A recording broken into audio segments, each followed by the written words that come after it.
Alright, guys, welcome back to Code Red with the RCs. Sorry I'm winded. The wind's blowing outside. I just got done with uh, running the dirt four-wheeler XJ Jeep Cherokee around outside. The wind's howling. We're supposed to be getting 5 to 10 inches of snow either tomorrow or Tuesday. But a couple weeks ago, about a couple weeks ago now, I went birthday shopping for the kiddo with my other half, and we traveled 45 minutes to go shopping. That's the closest Walmart or Wally World. And she's like, take your XJ, because I met a new guy that's in the RCs as well from over there, and he wants to start an RC shop over there, because our closest one's 2 hours either west into Utah or 2 hours, almost 2 hours east, further into Wyoming. And man, Wyoming winds are cold and powerful. Sorry if I look like I've been crying.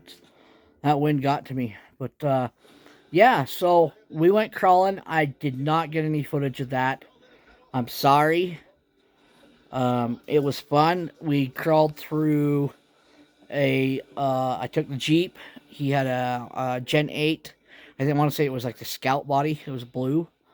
We went through a BMX track. They had a rock feature there that was a tabletop. So there's 4 boulders, and then 2 or 3 long ones, and then 1 on each end for ramps. Crawled over that. One spot my Jeep was barely narrow enough, even with the 15 millimeter hex adapters, and like half of my tread was hanging off on each side. So precision, which is practice, and it turned out good. And then we hiked up on the mountain and went down over through some mountain bike trails. I crawled up and down through some washes where the waters ran down the hill and whatnot, made it more challenging. That was fun. I should have got footage, and I'm kicking myself for it. I went across the mountainside down, and there's this rock feature that had a cliff overhang. I got some pictures there with my Jeep plus his Gen 8. So I'm going to figure out how to do a slideshow with those. It'd be probably like a short video type thing.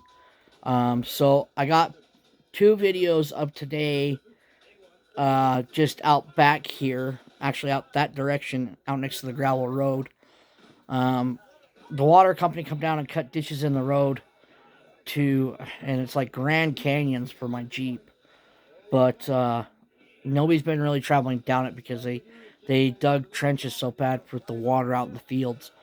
But they did that because the sewer overflow or something is out here, and their cleanouts was having water running into it, so it hydrolocked the sewer plant. So they had to drain it by putting ditches in to run it into the ditch to run it out to the water drainage out by the highway. But there's 2 videos coming up of doing that stuff, and a third one including this one. So keep a close eye for these 3 videos coming up, because I might just do them like back to back of uploading them. But when I was coming down the downhill on half of the mountain, I noticed my tires were kind of kicked out on the front. And I'm like, okay, something's not right from when I put the front axle back together when I replaced the diff in the front of it, in the front axle. So I brought it home, let it sit for a couple days, got busy cleaning and whatnot, sat down one evening and started tightening up screws. Well, the screw that goes down through the knuckle into the C-hub was loose, so I started tightening up. I sat there for 30 seconds tightening it, and I was like, there's no way this is backed out that far. So I figured it out, and it had play in it, and the screw wasn't stripped out, but the plastics were. So I'm like, okay, I can do one of 2 things here. I can order new parts, and which comes up to my next thing of when I was crawling, I tipped over like 6 times. I was nose wheeling down the hill in some parts of the washes, crawling back down. So I was like, okay, I need more weight. So I was like, okay, I'm gonna do metal if I replace all the parts. Or the quick fix, take a hot iron, so like a wood burner, or even a soldering iron, and touch the plastic and heat it up, and then re-thread that screw down through. Tower Hobbies tech support told me that one day when I first got the XJ, and so I'm like, well, I don't want to ruin or risk the chance of ruining that. So I ended up ordering parts. So far, I've got one part out of the 3 parts that I ordered. And I know it's backwards, but I ordered the Trill brass, as you can see, colored C hubs. I don't know how well because of the glare behind me. There you go. The knuckles I ordered as well, same color, and I ordered rear lockouts because I have the 3-piece rear axle on the XJ. So I needed counterbalance as well. So the lockouts and the knuckles are on back order till the 18th, and we'll go from there and see what happens. You guys know I got the Raw Builders kit in. I would have ordered more stuff for that, but I want to keep the Jeep running. The nephews have been asking to play with it and whatnot, and I'm not going to risk them having another part break on them while they're running it. So that screw is actually acting like a pin right now and holding everything together. So I just went out for the slow crawl today, out through the water and mud, and I went against myself, and I told myself I wasn't going to run in the mud this year because last year I spent all summer trying to clean the mud off. And I went through, and my nephew got my truck muddy the other day when they was over. I turned my back for 5 minutes, and he grabbed a bottle of water and took it outside and dumped it in the mud hole that just started drying up, and he's running it through it. Got it all muddy, so I washed that. I deep cleaned the rims and tires. So I done such a good job on the rims, and I found if you got like bullet hole rims, it's got the round holes around the rim. Go to Walmart and go into the infant and newborn section. Get a baby bottle nipple brush. Those work wonders for cleaning those bullet holes out in the rims. I mean, it works freaking wonders. I had mud caked in my Jeep rims for like 3 years ago that I could not get out. And I took the brush to it and literally in and out 3 times, and they were cleaned, like on each hole. So that worked out good. And then go figure, I go run it through the mud today. Clean the tires up a bit, but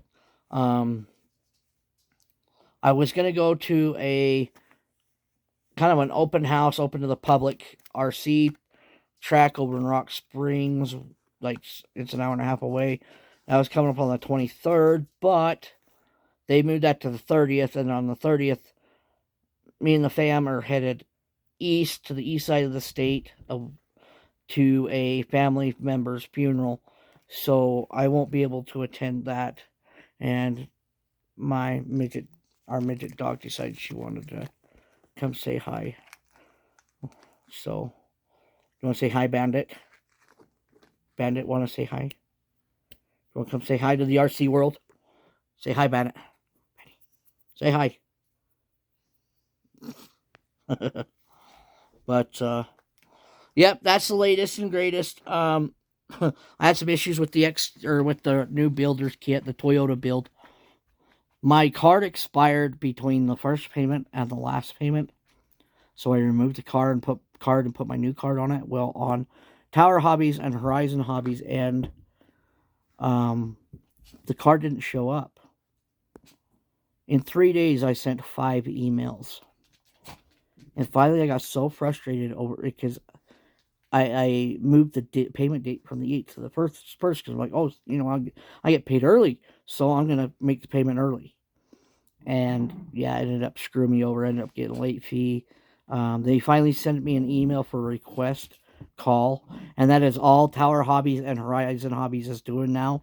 And you have to put in the email specifically why you want to request a phone call. So, like for me, I was not understanding them how to make my card work on their end, on their side, so they can take the payment out. And I told them in the email, so they asked if I wanted to request a phone call after I got kind of downright rude with them because I was, like I said, like 5 emails in 3 days or whatever it was. And it ended up causing me a late fee, and it ran my payment up an extra $15. But luckily, the guy, very nice guy, I think his name was Sam. He waived that fee. Like, other than our seeing, like, well, he likes planes, but other than our like remote control hobby, come to find out, we both love shooting. We love target shooting. We love building guns and whatnot. And so, I sat and talked to him for like 2 hours and about it and whatnot. So yeah, he was a great help and waived that fee and everything else. And I just lost them. Oh, there they are. Damn. C hubs. I ought to go put that with the RC stuff. And we deep cleaned the house. Some of my stuff's been moved around, so I gotta find it and whatnot. But yeah, so I can start this build. But I haven't posted anything on the new build yet. I have not done anything. I want to get parts ordered. I think I'm gonna go with a Fusion brushless setup in it with an 1800 kV with probably like an 18 tooth or a 20 tooth pinion. Gonna do the Goodrich K3s on it, hard body, Trailfinder 2 body, probably another Animos servo. Probably gonna do more of this for it because more of those and whatnot for it because it is a hard body. Trying to decide on what shocks, if I want to build the kit shocks or if I just want to buy some. But anyways, I'm going on 13.5 minutes. That's the latest and greatest, guys. Sorry it's so long. Again, watch for the 3 videos, including this one coming out. I might just download them one right after another. So keep an eye out for them to show. Thanks for watching. Thanks for liking the videos, guys. Thank you for freaking commenting. I love interacting with you guys. I appreciate your support so much because you guys, this is why I'm doing this. And for the YouTube and whatnot. So until next time, guys, keep on RCing, rubber side down, plastic Lexan hard body side up, and keep on RCing. See you guys later.